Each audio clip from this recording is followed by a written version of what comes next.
I always believed that earthworms were just universally good for the environment.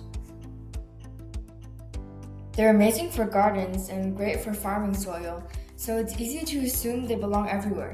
But that's actually only half the story. I was hiking at the Coots Paradise Sanctuary in the Royal Botanical Gardens recently, and I noticed this very interesting sign, so I wanted to share it with you.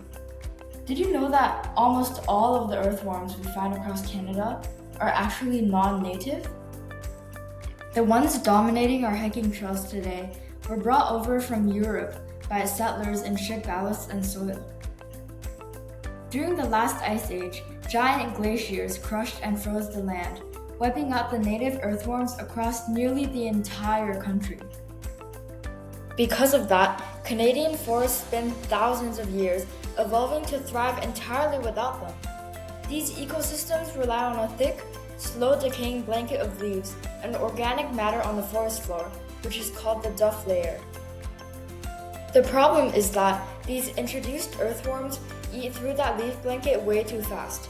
In places like the RGB's protected forests, they are stripping the ground completely bare. Without that protective leaf cover, the soil washes away during heavy rains. Native plants like our wild trilliums lose their nutrient supply, and young tree seedlings can't survive. But not all earthworms are non-native. Canada technically has about 8 rare species of native earthworms that managed to survive the Ice Age.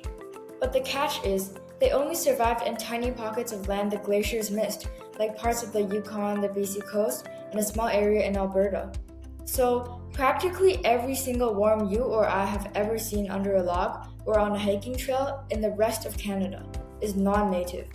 And in our forests, they act as true invaders.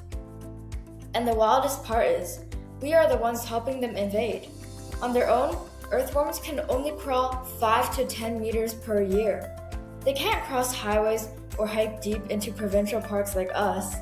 Their eggs, which are tiny, dirt-colored cocoons, get trapped in the deep mud treads of our hiking boots. When we move from trail to trail without cleaning our gear, we accidentally drop those eggs into untouched forests. But fixing this is actually incredibly simple and takes less than a minute. The next time you finish a hike, take a few seconds to use a boot brush station at the trailhead. If your park doesn't have one, just keep a cheap wire brush in your car to scrape the mud off your boots before you drive away. It's a tiny habit, but it's the absolute best way we can protect the Canadian wilderness we love.